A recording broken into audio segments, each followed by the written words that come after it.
Yo, welcome back to the channel. Today I have a cool little tutorial for you guys. So some of you requested a video on how to make percussive tech house, and in this video I'm gonna teach you how to make percussive tech house, which sounds like this.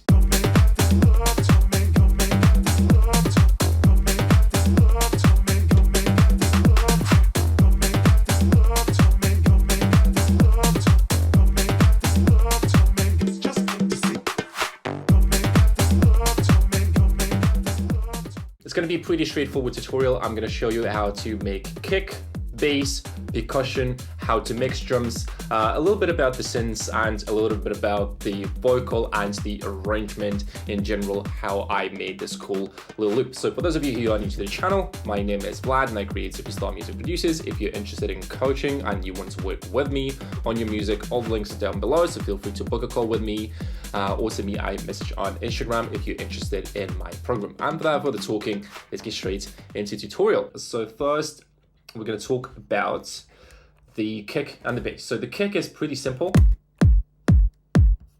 I have a bit of processing on the kick. Not going to cover too much, but just we're going to test before and after. We can check the levels. It's pretty much the same thing. So just a bit of saturation here, a little bit of compression and multi-band compression as well, to make it a bit tighter. Then we have the tom bassline, which is basically the key and the whole idea of the track. And the tom bassline sounds like this. And it's a pretty cool bassline. So we have real phones as always. So the tom is giving really nice groove here. I like it a lot.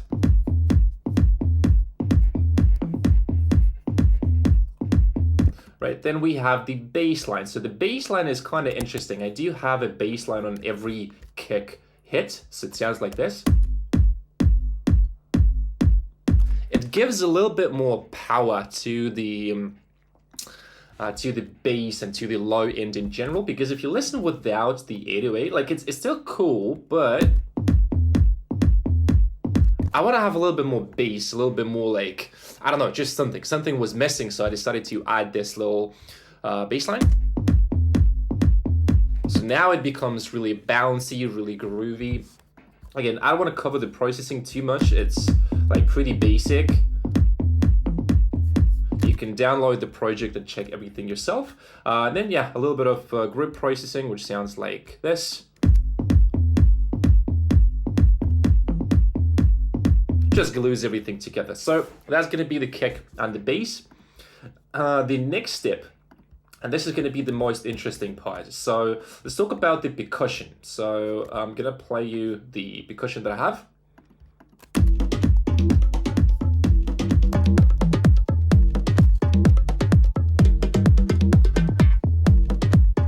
So that's going to be the key, and yeah, kind of like the most driving element of the track. So a lot of percussive tech house tracks, just the way that they make percussion is just so good. I'll show you before the processing, and it sounds, I mean, it's okay, but it's not as good.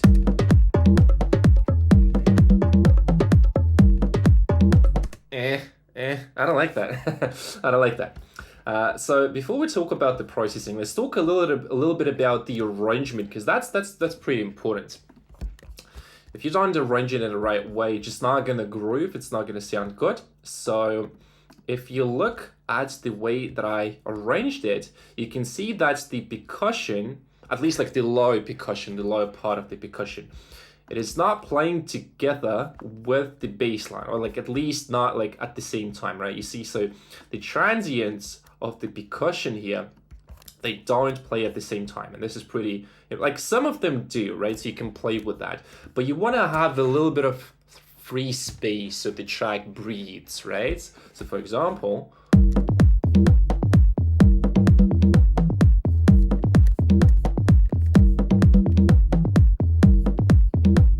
also pay attention to the loop, because this is the first section, right? And I think we do have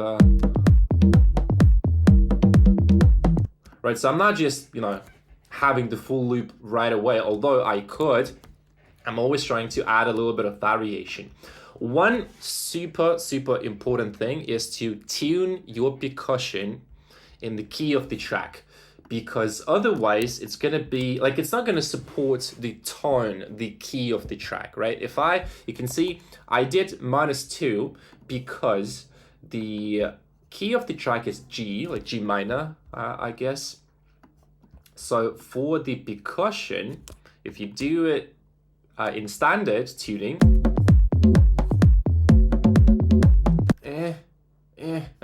just doesn't sound good, right? So if you tune it, now it is in the key. So you just have to check with the EQ right here. So it's G2. If I move it and go back, for example,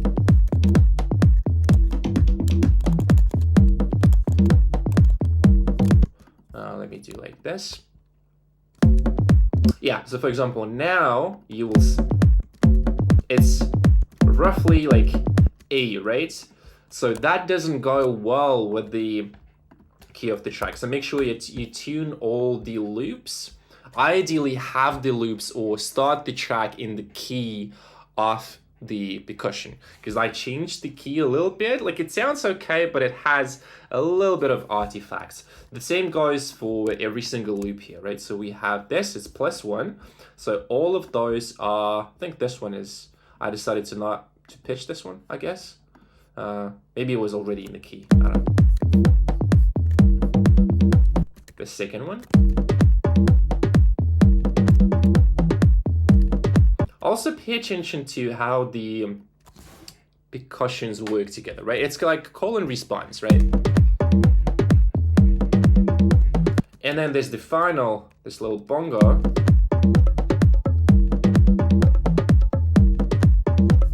Yeah, I think it's already in key, so I didn't tune it. And also pay attention to this section. So this one, it's basically like a little variation. So the whole loop is 4 bars, right?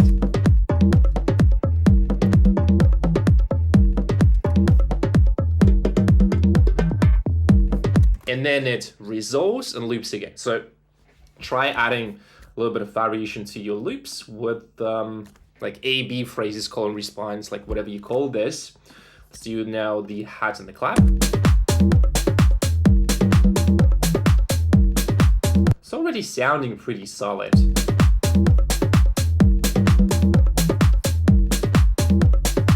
But let's talk a little bit more about the processing. That's going to be an interesting part. So for the percussion, what I decided to do is I wanted to have a bit like crispy, nice and punchy, like really, how to say, more like high-end focused, because some of the percussions, they are softer, they are more like in the mids. I decided to go a little bit more like on the high end of the track. Just listen to this.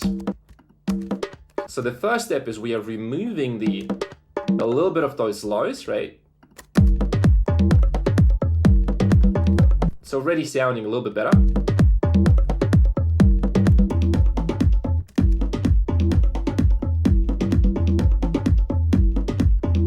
Because this part of the spectrum, like realistically, we don't really need it, and that's gonna conflict with the bass. You don't want this part like clashing or interfering with the bass that you have, right? And then I played a little bit with the mid-side here. I have a video about mid-side EQing. You can check it out on my channel if you want. I really covered everything that you need to know. So yeah, don't want to talk about that too much because that's too technical. So a little bit of EQing here. That's the first part. The second one is saturation. So with saturation, this is really the magic here. So what I'm doing, I have this envelope which is controlling the drive. It is controlling the drive, the dynamics, and the pan of the. You can see how much that impacts the whole track. And we can also control the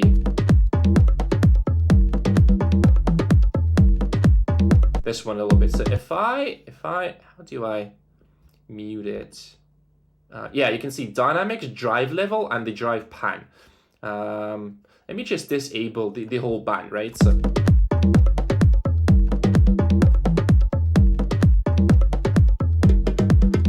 So I'm going to add a little bit more to, let's say, to the drive.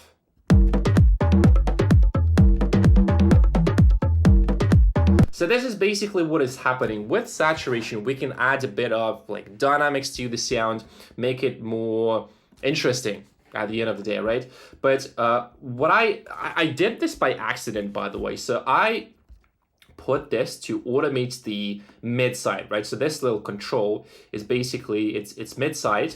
So what is happening when the transient of the drum hits, it makes the sound a little bit wider, and because of that, I accidentally got a really interesting stereo image for my drums.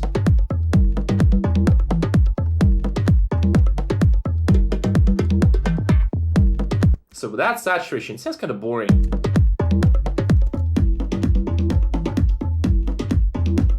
That's a little bit too much, so I would go with 70. You can play with that, it's really cool. The next step is going to be a little bit of EQing. So here it's pretty straightforward. I boosted 220 here. I cut and boost at the same time 360 because that gives a really nice, like, interesting analog character to the sound. Just check it out before and after, you'll understand what I'm talking about.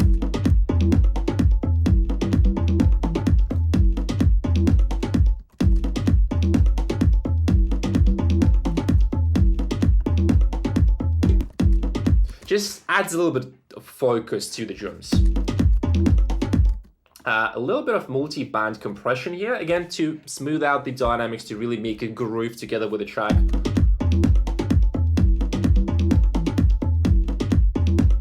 I think we can try like 75%, maybe 80%.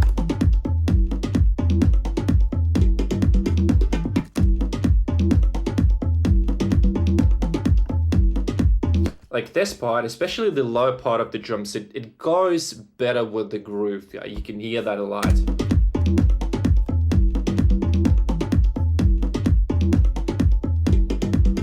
Maybe we could play a little bit with the attack and release time, but that's not like the most important thing. You'll have to adjust that for your track depending on the percussion. And the last thing is a little bit of spectral side chaining here.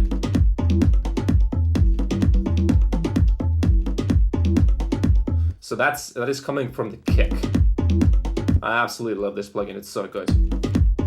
So you can see it's day and night difference really when we apply this processing to our drums. Like muddy, not interesting, not crisp, like nothing good about this percussion besides the rhythm.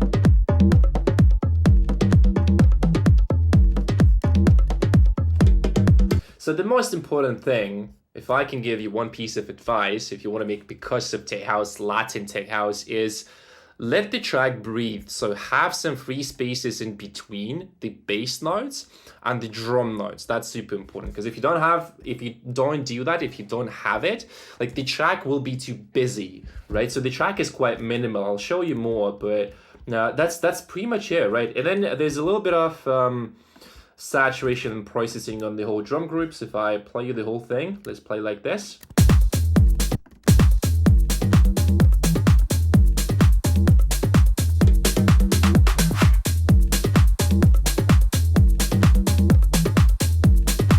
We have saturation, we have sidechain compression. That's pretty straightforward, right? So I'm not going to dive too deep into that. You can just take a look at what I have. And then try that yourself, but like with saturation, that's what I have. 3 bands, a little bit of saturation on each, and that's it. Sidechain compression, that's kind of it.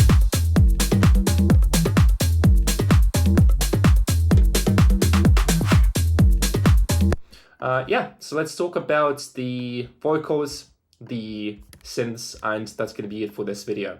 So yeah, and the master processing, but that's going to come last. So for the synths, it's pretty straightforward. What I was trying to achieve is I wanted to have like a solid groove, like without any instruments. It should be solid already. And we can test that in the club, right? So for example, It's already sounding pretty solid, right?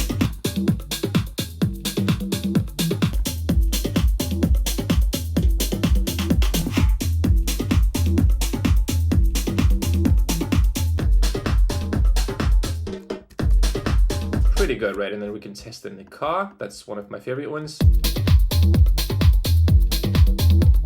Obviously, it needs some additional mixing, especially like for the low end, but it's already like 70% there, right? We have good balance, everything is good, arrangement is good. And in the nightclub, let's say we do like...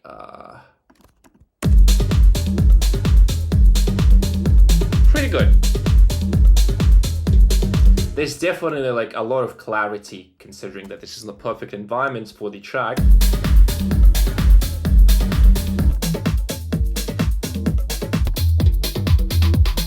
Pretty good, right? And then the vocal, I noticed it's like Tool Room and those kind of tracks, they would usually have like a repeating pattern, like whether it's a synth, it's could be a vocal as well.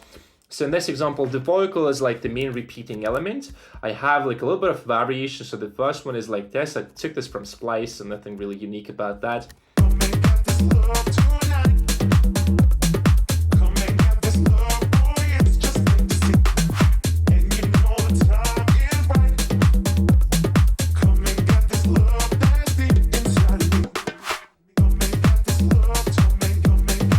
So I just chopped it a little bit to create this like driving and repeating Tool Room style, like Percussive tech house.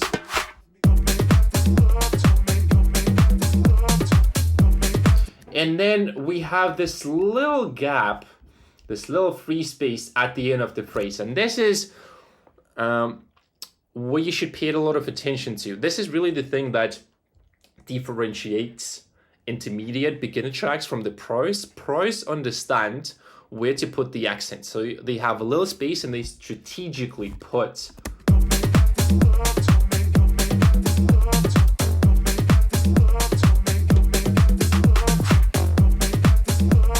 yeah, you see it just pulls you out. It's like push and pull. The kick is pushing you down, and then you want to pull the listener out with some of the elements. Again, like vocal, synth, drums, percussion, what have you. And then there's one more little lead sound. Again, this is just like a super basic sketch. I didn't really work on the idea too much, but it's already like, I like it. I like it a lot. It could be like a cool track. So you can see that this lead sound, it goes with the bass. It goes with the bass, and because of that, it works for one groove. That's really important.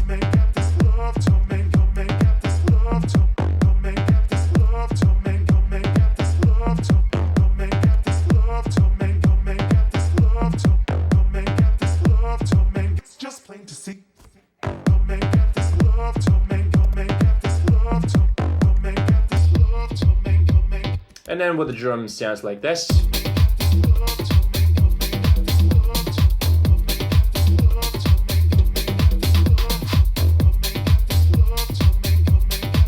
Even without the percussion, it's already pretty good. So again, my biggest piece of advice for percussive tech house would be keep it simple and let all the elements have some sort of free space for the track, in the track, like inside the arrangement, I mean, because I feel like at this point, this little loop,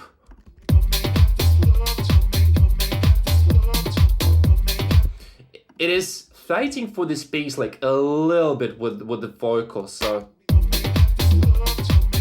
maybe we can make it like -18. Because the vocal should be more upfront, in my opinion. I don't know.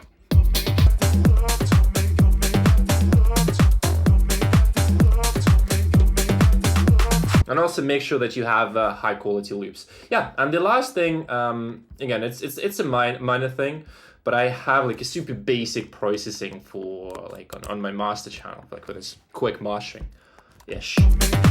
So you can hear, just listen in the car. First, we have a bit of multi-band compression here to control the low end dynamics. It's still like, it's pretty soft.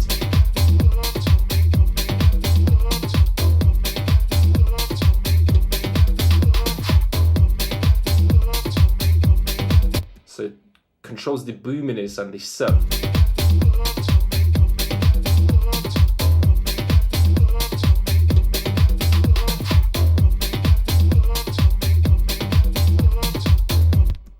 without. It's too boomy, right? But then again, this is not the final master. This is more like, for me, to be able to feel how the track would sound like mastered and polished. And then just a bit of compression in really soft like settings here. Really long attack, fast release, 4:1 ratio. Like I would maybe go with like 3:1 and mastering mode.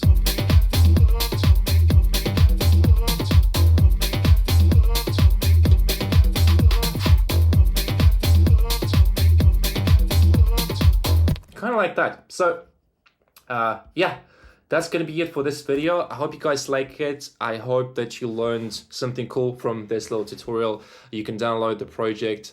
Yeah, so that's gonna be it, and I see you guys in the next one. Bye.